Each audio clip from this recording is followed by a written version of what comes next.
You're listening to the SmackDown RunDown on the Angry Marks Podcast Network.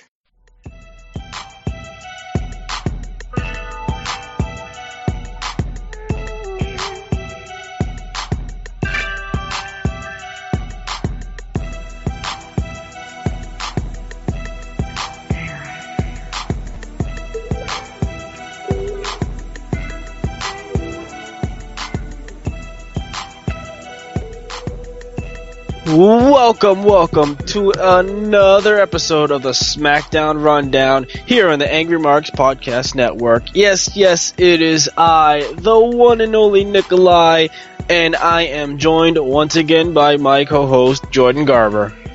Nick, what's up? I'm in a good mood today. How's everyone doing tonight? I am in a good mood as well. I am excited to talk about the 15th anniversary of SmackDown. It was a good show. I thought it was really good from top to bottom. It had me entertained. How about you, Jordan? I can say one thing. It was out of 10, I'll give it a 7. Perfect show. Great show. But if there's only 2 more returns or so, a little more surprises, that would have been awesome. It was awesome, though. Overall, it was awesome. It would have been cool to see someone like an old school SmackDown guy that we haven't seen in 10 years return, though. But except for that one little thing, it was a great show. Well, why don't you tell us? Who are you disappointed did not return? You know, who could we see return? Maybe we could see Steve Austin return on SmackDown. Maybe we could see Rhino. Well, no one would care. People would care if Rhino returned. That would be awesome. Maybe someone like the old school SmackDown names. Maybe Scotty 2 Hotty, like for mid-card returns, main event returns, lower card returns. It would kind of be cool to mix it all up a little bit. But I'm not gonna complain when you have John Laurinaitis and Teddy Long return. Teddy Long returning, that was pretty much a shocker because he's not with the company anymore. That was just an appearance he was booked for. But it was kind of cool to see Teddy Long back for sure. So, you know, overall it was pretty good. I can't really say who I would like to see return, but like if there was just 2 or 3 more former SmackDown regulars who returned, that would have been perfect. But I'm not gonna. That doesn't interrupt me in saying I did not like the show. The show was a really good show. No, actually on Twitter, Vicky Guerrero had said that she apologized to everyone for not returning. You know, she was another person that could have made an impact showing up on SmackDown, being a former GM and having a huge part of that show. But she said that, you know, with her new job and her new commitments that she didn't want to just take a day off and go do the SmackDown taping. She's the one who actually declined the offer to show up. WWE extended the offer. She declined. She has new commitments, has new priorities. So I can respect that. I think the show would have been a little bit better if she was there just to tease the crowd a little bit more. But either way, you mentioned we had the return of Teddy Long just to make his presence felt on SmackDown since he was a major part. He's actually the longest running general manager of SmackDown. So for him to come back out was really cool. Obviously, we saw Stephanie McMahon open the show as the very first SmackDown general manager. And then John Laurinaitis also came out and did his usual stick. And, you know, I thought it was a little weird that he just came out and all of a sudden just started making matches. And then Teddy Long was trying to one-up that match. And it just kept going on and on. I think that was probably the only drab moment of the show, was just them two bickering back and forth. Or maybe it was just hearing John Laurinaitis talk. Might have just done it all for me. No, you know what? It's funny because when I hear John Laurinaitis talk, he's a good heel. I love it. It's funny because he's such a funny character on the air. I enjoy it, the whole music and everything, and his speeches. I find it gold. But Teddy, like I said, it's really cool to see Teddy Long return. And and I forgot, Booker T did return, or we'll cover that later, but Booker T did return too, so that's another plus. But yeah, they just made matches out of nowhere, and it's like, you're not the general manager anymore, so, like, you just can't make matches out of the blue. Like, even with Teddy Long, you're not even signed with the company. Why are you making matches? But, it was a little bit confusing, but, yeah, it was a good opening segment overall. I enjoyed it. Well, then, of course, you can't celebrate an anniversary without there being a party. And who else knows how to party except Adam Rose and the Rosebuds of the Exotic Express? And they came dancing to the ring. So, you have old school with the 3 former GMs and new school with new superstar Adam Rose. And, he told Stephanie, don't be a lemon, be a rosebud. And, of course, Stephanie decided to take him up on that offer. It's like, you know what? I will party. It is the 15th anniversary of SmackDown. And let's have our first match of the night, Adam Rose versus Kane. Now, the best part about this segment was Stephanie McMahon dancing to Adam Rose's music. That was hilarious. And, of course, the extras for Adam Rose. Kind of cool to see interviewee of mine, Damian Darling, worked in the extra role. It was kind of cool because I recognized a bit of those. I was like, I didn't know exactly where they were, but seeing Stephanie McMahon dance to that, and then the match was hilarious. And then after the match, of course, Kane started chokeslamming all the Rosebuds, the Rosebud extras, and I thought that was hilarious too. I don't get the bunny thing. The bunny thing's hilarious, and I wonder who the bunny is. And one day, are they going to reveal that? I don't know, but it would kind of be cool to see. Yeah, and I noticed that you skipped over the match, which really was nothing. It was about 25 seconds of offense from Adam Rose, and then one uppercut and chokeslam from Kane, and then that was it. And it was a very quick match. It wasn't really nothing to come home about. No, but the only thing really to note about that match is that this was Adam Rose's first televised loss in one-on-one match, in any match actually. So Kane now holds the first win over Adam Rose. Yeah, and what's next for Adam Rose, you kind of say? Is he going to start going on a losing streak now, or is he going to be like Bo Dallas, where he loses and wins back and forth, or is Adam Rose going to continue a new streak? That's the question. Yeah, and I thought Bo Dallas was going to go falling down the ladder, but I mean, he's gotten 3 wins over Mark Henry, pinfall, disqualification, count out. And he even had an Intercontinental title match on main event earlier this week. Dolph Ziggler defended the championship, won it cleanly. So, I mean, that was a good match. But other than that, when it comes to Adam Rose, I don't know. His character has always been, it hasn't really been anything to write home to. Vince McMahon is not even a fan of the character. So it makes you really wonder where it's going to go from there. Not that it's going to be anything, but I predict that the Bunny will probably have a better career than Adam Rose. Oh, yeah. Well, you know what I miss about Adam? I wish he had the Leo Kruger gimmick, because it would have been cool to see him on the main roster with that Leo Kruger gimmick. That was my favorite part. I don't like this whole Adam Rose thing. I would prefer Leo Kruger over Adam Rose any time of the day, but they weren't going to call him up with the Leo Kruger gimmick. But if they did, that would have been a lot more entertaining, in my opinion.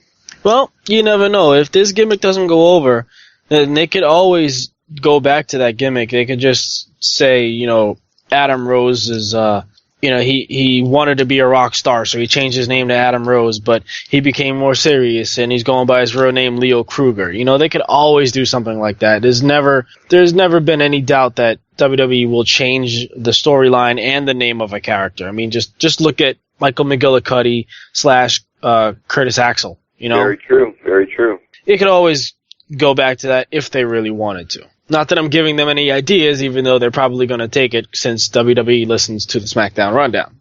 Well, hey, you never know who listens to the SmackDown Rundown, and I've had big names listen to my shows before, and it's always an honor. So that's the good thing about the SmackDown Rundown. You never know who's listening, and the thing is I hope when Adam Rose, if this thing continues not to work out, I hope he just doesn't get released, because he's been in developmental for a good 6 years. And to see him, get cut just because one thing ain't working out, it would kind of be crappy. I hope he sticks to the WWE and they figure something out to do with him. For Adam Rose, he really just needs a good crowd to really get into it. I mean, the best crowd for him has been, it was the night after WrestleMania that, the crowd was dance with him or whatever, or the crowd after SummerSlam. I can't remember which, but there was one moment where he was overly popular. But, it'll take some time for him. And the only other thing I want to add about this segment before we move on, because we've been talking about this way too long. Kane, before the match, said, "I'm not a cheeseburger, I'm not a bunny, I'm not a lemon, and I'm certainly not a rosebud. From time to time, I'm a demon, but tonight, I'm a party pooper." And he was. He's ruined the whole party. Like, come on, Kane, hey, why do you do that? I don't know why, but I love that little promo that he gave. I thought it was hilarious. I gotta credit Kane. This guy's like 47 years old, and he can still wrestle and really well, and he still has it, and he's like almost 50. The man's almost middle-aged. And Kane has been a big part of SmackDown as well, so I kind of wish we had more of Kane for this 15th anniversary of SmackDown. That would probably be my only disappointment from this night. Maybe if he brought back the mask, I would have loved it, but this is a corporate Kane. The Kane thing, Kane was a huge part of SmackDown. I remember when I first started watching SmackDown, and when I became a fan of wrestling, Kane was on SmackDown, and I remember that golden time of when I watched wrestling and I enjoyed it the most was from 2007 to 2009, around there, and Kane was on fire around then. I always enjoyed watching Kane matches, and they should have highlighted more of that because he was a major asset to SmackDown for sure. Yeah, I don't know if you noticed this. You said Kane was on fire. I thought that was pretty funny, even if you intended that pun or not. Yeah, exactly. So we move on to the next match, which was AJ Lee versus Alicia Fox in a non-title match. AJ Lee won with the Black Widow submission. Paige was at ringside. After the match, she hit AJ in the back with the title, but AJ came back, fought against both Alicia Fox and Paige, got the upper hand. This was another quick match, another quick segment, because the night was mainly focused on just reminiscing and a bunch of SmackDown moments that we saw, just old clips from SmackDown. Yeah, I liked it when they did that. Like, I liked it when they showed the old clips of SmackDown, the flashbacks, because you can't have a future without a past. And seeing those old clips, the Triple H part, when you retain the title against The Rock. The very first SmackDown. First SmackDown, yeah. John Cena's debut, all that stuff, pretty awesome. It's pretty good stuff to see. Next match was Seth Rollins versus Kofi Kingston. This was a complete domination of Kofi. Kingston maybe got in 5 moves of offense, but the first 2 matches that we mentioned were basically squash matches. This one was not a squash match, but it was pure domination by Seth Rollins. And he hit 2 buckle bombs, finished him off with the curb stomp, got the 3 count, and the whole time Jamie Noble and Joey Mercury were at ringside just looking out, keeping an eye out for Dean Ambrose. Before I go on about that, why are they jobbing Kofi Kingston if he's won 10 titles in the WWE? Like, why are you jobbing? I would rather job Zack Ryder or someone, which just happened. Why are they jobbing Kofi Kingston with all his accomplishments that he had? And another thing is, why don't they use the local competitors anymore as jobbers? That's a good question, because that would have been something good. I don't know why. I'm just saying Kofi Kingston shouldn't have been jobbed in that match. Doesn't deserve it, and just because they have nothing to do with them does not mean they deserve to put him in that situation. He has too much of a resume with WWE to be put there. You know what I mean? I completely agree with you, and I've actually wondered that myself, what happened to local talent being used as jobbers. I mean, I actually didn't mind that. I liked it. I think the last time they did that for a superstar was probably when Ryback was debuting. And it's a fast fact here if you guys are Jordan Garber fans, I think he faced 5 competitors. 3 of those 5 I've interviewed. That's the thing I like, is that the local competitors is, hey, you never run across, hey, I interviewed this guy, but they don't have local competitors anymore, but they use the local competitors sometimes as extras, which kind of makes up for it. But it would be kind of cool to see the local competitors back again. That would be interesting, because that gives the local wrestlers a chance to get their little spotlight, if it makes sense. And yeah, it would kind of be cool to see that again. Yeah, I mean, I agree, and I've interviewed Sheldon Goldberg from New England Championship Wrestling, independent company up here in New England, and in that wrestling promotion, I've seen some of the guys from that company act as security guards, or that's all the time. Yeah. I've seen the heavyweight champion at the time dressed as one of Alberto Del Rio's Fiesta guys. I wish there were more of them just used as enhancement talent. Oh, they do. They still do that for enhancement talent. Like, and you guys can keep it track. If you guys are really big followers and you guys have me on Facebook, every time someone I interview appears on SmackDown or Raw, I will say congratulations, blah, blah, blah. Just make it more interactive, make it more fun. But yeah, a lot of independent talent do act as security guards, do act as those guys. So that is really cool to see.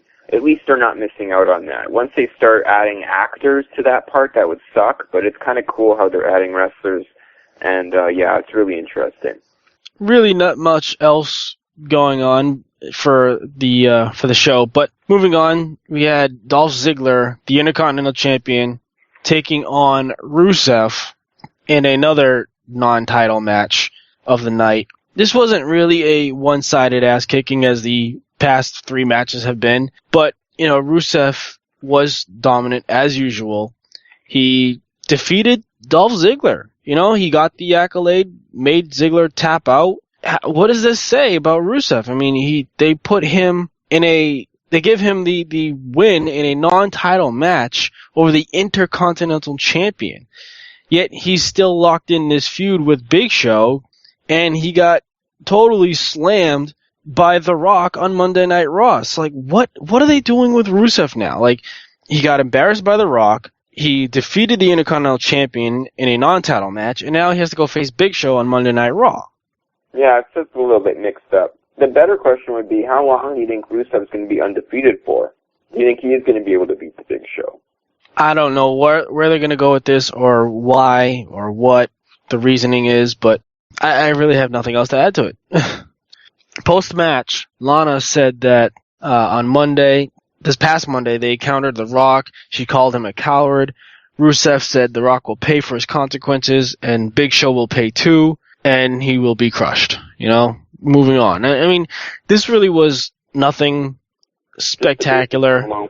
Yeah, it was decent. It was straightforward. It wasn't spectacular. It was just... Yeah, pretty much. The thing is Rusev's a mean individual. I wouldn't want to meet him in a back alley, and just to see he's still undefeated, so it looks like they still have plans for him, but it'd kind of be interesting to see what happens when he goes over on the Big Show. Imagine the heat he's going to get when that happens, if that happens. Yeah.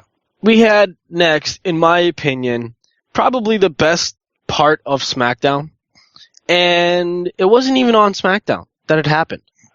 Oh. This is from Monday Night Raw after it went off the air. The Rock and Triple H in the Authority's office. Just, talking about how great it was that The Rock came back, how he electrified the crowd, and oh wait, by the way, SmackDown is 15th anniversary. It was great. SmackDown's been on the air for 15 years. All this great things about it. And then they talked about how they had the very first WWE Championship match on SmackDown on the very first episode, as we mentioned earlier. And Triple H reminded The Rock that he kicked his ass. The Rock reminded him that he whooped his ass a week later. And then it escalated. They got face-to-face. They said maybe some WrestleMania that they should do it again and see who can whoop each other's ass. And I thought this was very entertaining. I thought it was too. The tension in the promo was excellent. And I liked it. And maybe, what would you think? How would you think if you saw another Triple H and The Rock match? That would be awesome. You never know. Never say never in this business.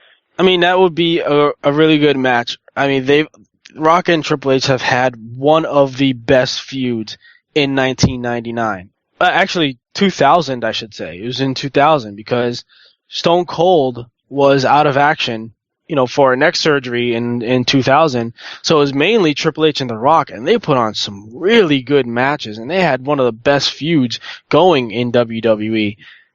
And, including 1999 which was the very first SmackDown. But from there on, and even before in the past, like, back with D-Generation X and the Nation of Domination, these two always have had a great feud, and they've always put on really good matches. They know each other in and out. So to see them go at it at this day and age, at a WrestleMania, which would be great. Triple H said, name the time and the place on the WrestleMania, and we'll do it. So I wonder if they're actually going to go through with it. Well, that would be really cool to see that happen for the next WrestleMania. What do you think? Do you think that's just a promo, or do you think that's a small sign of a build-up happening? I think it's both. It's a small build-up, but, I don't think it's going to be this WrestleMania. Maybe next year, maybe in 2016. You never know. Like I said, I think that was probably the most entertaining part of SmackDown, and it wasn't even on SmackDown. And that's a little sad. It was on SmackDown. It was a backstage promo, but it wasn't actually in the ring or as a match. Right, but it took place from Monday Night Raw, and even, if you were... I heard they taped that on Raw, and then they put it on SmackDown. Yeah, that's what I'm saying. It was taped. It was taped from Monday Night Raw, and it aired on SmackDown. But my point being is, it didn't happen in a SmackDown ring or backstage at SmackDown. Yeah, that sucks. I do remember seeing that, and it is kind of bad when you see the best part of the show happen on another show. But seeing that though, either or, it was on SmackDown. It was excellent. It just tells us that The Rock and Triple H can still go on the mic, and they can most definitely still go in the ring. Yeah, I totally agree. So we had, which was alluded to in the first segment, Teddy Long and John Laurinaitis. Like I mentioned, they made a match. Well, John Laurinaitis made a tag team match. Teddy Long made a 6-man tag match. Laurinaitis made 8-man tag. Teddy Long decided, it's the 15th anniversary, let's make a 15-man tag match. So Stephanie decided to intermediate and say, well, how about this? Just like you guys did at WrestleMania, now we'll just do we'll do Team Teddy versus Team Johnny. And this time, the winner of that team will be declared the best general manager in SmackDown history. Here we go again. This time, it's Mark Henry, Jack Swagger, the Usos, Los Matadores, El Torito, and Sheamus representing Team Teddy. Then you've got Gold and Stardust, Slater Gator, Hornswoggle, aka the Mini Gator, Bo Dallas, Damian Mizdow, and Cesaro representing Team Johnny. Now, if you're keeping score at home, it's supposed to be a 15-man tag, but I just listed 16 men. Yeah. I don't know what the logic of that is. Because they want the gator to be half, and they want the bull to be half. They think for some reason that's half a person. They're not half a person. They're just a midget, right? I was kind of thinking that was their way of thinking, that there are 16 men there, but if you put El Torito and Hornswoggle standing on top of each other's shoulders, that equals one length of a person. Sense, though. I mean, I guess, if that is... It's weird, but it does technically make sense when it comes to 16 men, since if you stack them onto each other, they would be the size of me or you or whatever. Either way, and mind you, El Torito, he's not even short. He's, a good 4 feet. Yeah. So if you stack Hornswoggle's 4 feet and El Torito's 4 feet, and turn that into a human, that would be one ugly human being that's going to be an 8-foot tall person, walking around. Come on. Then again, if you want to get silly, it's technically 14 men because you have a bull and a gator. Exactly. So now it's 7. At least it's even. At least you have 7 on 7. So that was just completely go way off course. And getting back at this was a fun match. It was a cluster as you would expect. Team Teddy wins, and there you go. There you go. Teddy Long's the greatest general manager in SmackDown, and that's without a doubt. Before the match happened, obviously, Teddy Long was the greatest SmackDown general manager in history, but Seeing that, I liked when they negotiated. I wanted to see how high they would. Could you imagine if it would have been like a 40-man tag team match or like even a 60-man tag? Like, what if they went that high? The ring wouldn't be able to handle that. And the ring wouldn't be able to handle it. That would be ridiculous. But it's funny you mention that because next year, this January, they're actually going back. I don't know if you heard this or not. They're going back to the 40-man Royal Rumble. Oh, you never know. That must mean more surprises. The last time WWE did a 40-man Royal Rumble, it was in 2011. I remember because I was actually there. I was there for the very first and only 40-man Royal Rumble, which was pretty cool. That was the year Alberto Del Rio won and submitted his legacy.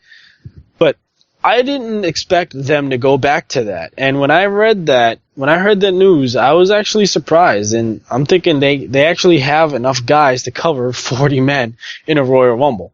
Yeah, and they do actually have enough guys. And they're going to obviously bring in some legends. And now that you brought up the 40-man Royal Rumble, who would you like to see return just for the Royal Rumble? Oh, God. There's been so many returns. Exacerbated my imagination. Everybody's already been showing up that I expected or wanted to. So it's too early for me right now. But, if anything, Jake the Snake Roberts will probably get his shot if he's healthy enough. That's what he's always wanted to do. But I don't know. It's way too early for me even to throw a guess out there. Yeah, for sure.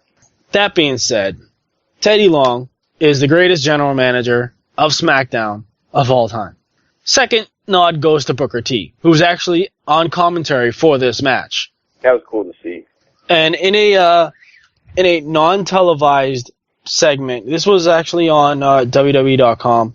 Taped, it was taped after, when it went to commercials. The cameras kept rolling. Booker T got in the ring, and all the men involved, I'm talking Henry, Swagger, Usos, Matadores, Torito, Sheamus, even Teddy Long himself, all did spinneroonies. Their variations of it, of course.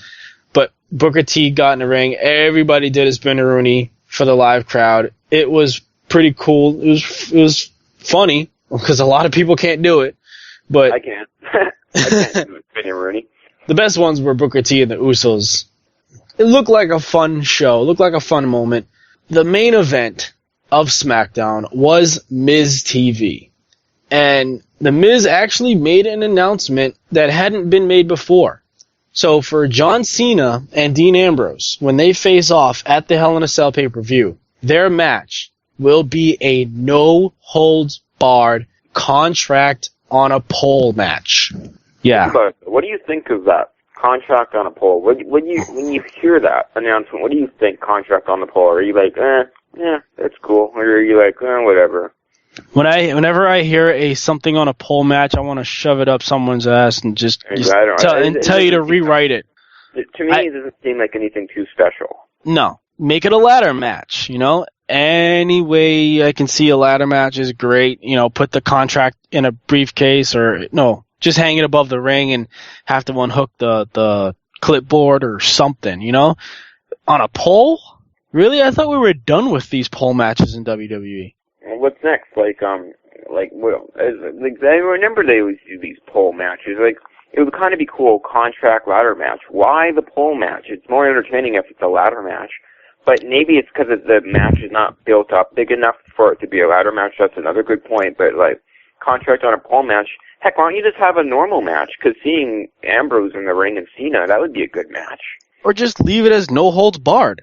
Or no holds barred or something. Yeah, exactly. But it's a no-holds-barred contract on a pole. And we already know that the winner faces Seth Rollins, but you're making a contract on a pole? Does that mean that they have to sign the contract when it's done? I mean, if the contract is on a pole, I want to see them actually sign the contract after the match. Because, that way I'll know it's official, since they won the contract, and now they have to sign it. It should just be, it doesn't have to be fancy. Winner faces Seth Rollins. Why is there a contract to face another competitor? Just face the competitor. It's silly, but... Exactly. So, I don't know, I thought that stipulation added was pretty ridiculous. No holds barred is fine, good enough, but, it's... big letdown for a stipulation. It is what it is, I guess. Well, The Miz tries to stir up the pot, of course, between Cena and Ambrose. They don't budge. They don't bite. They don't care. And Miz just says to Ambrose, I'll see you at Hell in a Cell. Miz is not happy with it, how it ended, and said, "This is Miz TV. Things always go awry. Furniture flips around. Someone gets beat up. Someone gets punched. Philly wants to see them fight. Philly wants to see you two fight." And Cena says to Miz that he's right. The crowd wants to see a fight. The problem is, they're not going to fight each other. They fight the Miz. And with that, they just, take him down. They beat him up. Cena was going to hit the Attitude Adjustment, but instead feeds him off to Ambrose. Ambrose plants him with a double arm DDT, which I guess is now in his arsenal now for his new finisher, maybe. You never know. So Cena decides to surprise Ambrose with the Attitude Adjustment. A little payback from Raw when Ambrose put Cena down. They'll pay back for sure, and it's gonna be interesting to see what happens at Hell in a Cell. Only thing I would say is I'm not a big fan of the whole contract and the whole poll thing, but it's a match, and a match is a match, and I'm looking forward to seeing it. So that was SmackDown. It was a good show. It wasn't the greatest. It definitely didn't feel like a celebration. They could have done a little bit more of partying or something, but we did get a lot of SmackDown moments from the past. Like we mentioned, they showed the first episode with The Rock and Triple H for the first championship match, Cena's debut, anything that happened. Like they even showed clips from September 13th, 2011, which was the first public assembly gathering since the terrorist attacks on 9/11. So, I mean, I thought that was pretty cool that they aired that as well. Yeah, it's kind of good how you always get a flashback of what happened before this time in the WWE, and I'm happy that they did showcase that because that was a very tragic event that did happen to not just the United States but to the world, and to pay tribute again to the troops and everything, and people who are victims or were involved in that accident. Just showing respect is always a must, and to flashback that, I find that pretty classy. Definitely, I agree wholeheartedly. Another moment that they showed was they called bank statements, and this was about showing the only 2 Money in the Bank cash-ins that ever occurred on SmackDown. If you remember, all Money in the Bank cash-ins happened. Most of them happened on either Monday Night Raw or on pay-per-view. Only 2 of them happened on SmackDown, and that was Edge over The Undertaker in 2007 and Jack Swagger over Chris Jericho in 2010. Yeah, exactly. I do, and I was watching the SmackDown at that time, and it was kind of cool because Jack Swagger, of all people, he wouldn't even smile, too. He wasn't even excited. He just held it up like, yeah, I'm the champion now. It's like, do you remember that? Remember that look on his face? He didn't even smile. That always bothered me. I don't know why, but it always bothered me. Because he was full of emotion, and his face had a lot of facial expressions. When he came down, he cashed in.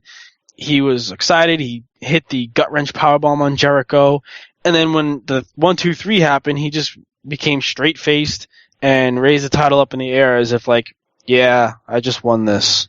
I thought the lack of emotion kind of hurt the character, in my opinion. And well, obviously, when he went backstage and everyone congratulated him, he was obviously ecstatic, because then when you win the world title, you know that you've done it all in the business. Or even if you make it to the WWE, you do it all. But once you win the top prize in WWE, you've done it all pretty much. Technically, there's nothing else to accomplish, and Jack Swagger's one of those guys. And obviously, he was excited backstage, but like that must have been hard to hold in. Because that must have been hard to hold in, because like, holy crap, when you just win a world title in front of like hundreds of millions of people, then like, man, you must be excited. I know. It was It was kind of weird for that. It was really weird, really weird. But, it's whatever. Did he have it for that long, too? I can't remember. Did he have it for a long time? He had it for, I want to say 4 months. Because I remember he defended it against Edge and Jericho the next pay-per-view, I believe. And then he had a series of matches with Rey Mysterio. But he lost the title at the Fatal 4-Way pay-per-view. I think it was the only Fatal 4-Way pay-per-view that ever occurred. It was Swagger and Edge, Rey Mysterio, and I can't remember the fourth person. I think it was Sheamus. I don't remember, but I know Rey Mysterio won the title from him. Did he? Really? He won the title again after that? Yeah, that was if you remember 2010, Swagger won Money in the Bank. I'm taking you guys on a history lesson. Swagger won Money in the Bank 2010 at WrestleMania, cashed it in on SmackDown the very same week, lost it to Mysterio at the Fatal 4-Way pay-per-view in a Fatal 4-Way match, and then Rey Mysterio defeated Swagger in 2 months after. Kane won Money in the Bank at the very first Money in the Bank pay-per-view and cashed it in on Rey Mysterio that same night, putting Kane in the history books as the fastest man to cash in Money in the Bank. Oh, okay. I do remember that. I was just shocked because I thought Rey Mysterio only won the title once, and that was at the Royal Rumble or at WrestleMania. Yeah, that was Mysterio's first time. The second time was he beat Jack Swagger. I remember. Now I remember. I kind of remember it vaguely. Because it's weird, because it didn't make sense to me because we don't see much of Rey Mysterio anymore, and because he has a wrist injury and everything. But the question is, are we going to see Rey Mysterio that much anymore in the WWE? Rey Mysterio and Christian, as a matter of fact, they're now pretty much being dubbed fragile by WWE because they're injury prone. Exactly. Yeah. And it's kind of sad because those two are also big parts of SmackDown, and it would have been great to see them on there. But I mean, this really, all in all, just to summarize, for a anniversary show, the only thing that we get are flashbacks and 2 surprise returns, and I'm talking about Laurinaitis and Teddy Long. Laurinaitis technically wasn't even a surprise because he's still with WWE in talent relations. But he's not an on-screen character anymore. Not an on-screen character, yeah. But for those to be the only 2 surprise returns and then all we get are flashbacks, this kind of felt lackluster. Yeah, exactly. And I'm only referring it to being as an anniversary show.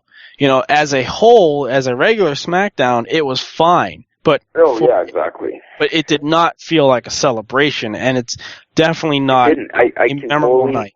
It didn't feel like a huge celebration. I was tweeting, I was happy because I'm tweeting about SmackDown. I'm getting followers, of course, which I like.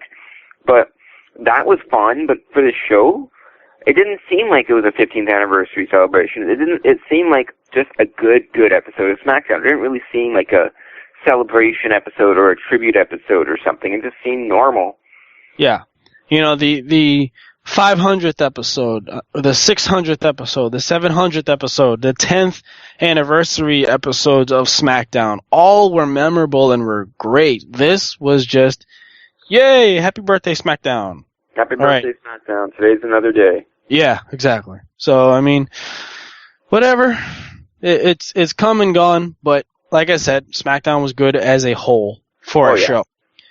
And we got to look forward to the future, which is Hell in a Cell, and we finally have 2 matches scheduled for it, which obviously are Dean Ambrose and Cena, and then the winner of that facing Seth Rollins. For sure. And any predictions on this match? I think they're going to make Dean Ambrose win. After all, it would kind of piss me off if John Cena won it because Dean Ambrose has the bigger history with Seth Rollins. True, but I don't see. Jumped in after the whole title thing. I can't even make a prediction right now because I can see either man winning that match. So this is one of those things. I'm just going to let it slide. I'm not going to make a prediction. Yeah, if I had to say a prediction, I would say Dean Ambrose, but I'm Jordan Garber and I make mistakes too. So yeah. Well, with that being said, that's all for SmackDown. For Monday Night Raw, they're gonna have Rusev versus Big Show, and whatever else they decide to do, I don't know. I have no idea. I can't even predict on that. Yeah, we're just gonna have to wait and see, pretty much. All right. So, do you have any final words before we close out the show? Yeah, just a few cheap plugs here.